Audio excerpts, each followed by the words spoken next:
नाज़रीन, हैदराबाद में defence peace council Pakistan तरफा कश्मीरी भाइरनि सां इज़हार यकजहती तौर मरकज़ी सदर मलिक मोहब्बुल्लाह की अगवानी में शानदार रैली कढी वही है। उन हवाले से पेश है मुदस्सिर अब्बास की रिपोर्ट।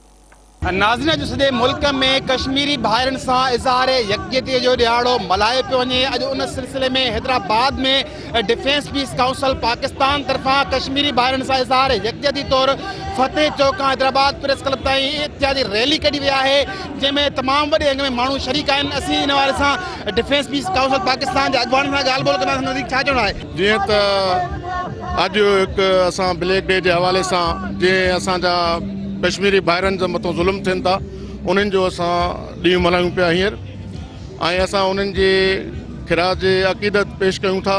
ऐं सभई दोस्त असां इन जे लाइ गॾु थिया आहियूं त जीअं उन्हनि खे असां पंहिंजो रिकॉर्ड दर्ज करायूं त मोदी सरकार त पाकिस्तान जे मत उन्हनि जे मथां एहतियात करे उन्हनि खे पंहिंजो लगाम ॾियनि ऐं उन्हनि खे छेड़छाड़ करे असां जवाबु ॾियण जहिड़ा बि आहियूं। अल्हम्दुलिल्लाह, जेको थी सघंदो असां पंहिंजे मुल्क जे लाइ, पंहिंजे कश्मीरी भरण लाइ हर वक़्तु तयारु आहियूं। असां त चवंदासीं मोदी तूं कुता छा करे सघंदे, अञा असांजे त 4 सूबा आहिनि, हिकु ई सूबो तुंहिंजे लाइ काफ़ी आहे असांजे लाइ। तूं वेही धोती पंहिंजी सही तरह बद।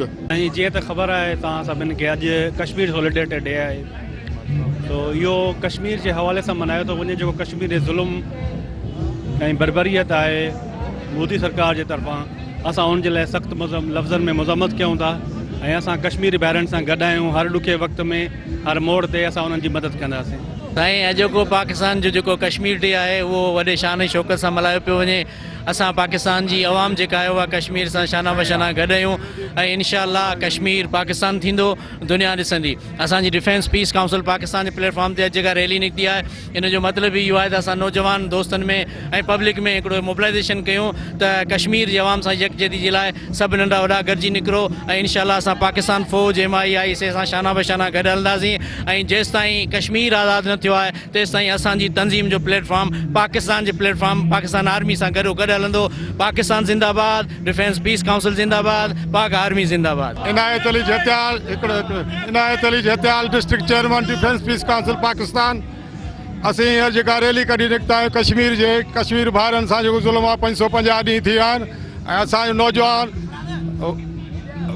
बुरहानी वानी जेको शहीद थियल आहे ऐं उन्हनि सां बिल्कुलु ज़ुल्म आहे। ऐं मोदी मरवान जेको आहे सो मोदी मरवान आहे। असीं चाहियूं था कश्मीर आज़ादु थिए। असीं चाहियूं था पंहिंजो जनरल साहब जावेद कमर बाजवा असां इजाज़त ॾे। असां डिफेंस पीस काउंसिल पाकिस्तान जा सब जेके आहियूं मेंबर उते पहुंचंदासीं बॉर्डर ते इंशाअल्लाह ताला। 5 फरवरी का जो ये प्रोग्राम हर साल पाकिस्तान करता है, इसका मैसेज जो है इंडिया को, मोदी को ये दिया जाता है कि जितना भी तू जुल्म कर रहा है, इतनी कश्मीर पाकिस्तान की आवाम कश्मीर के साथ हो रही है। जितना जुल्म बढ़ेगा आखिर मिटेगा।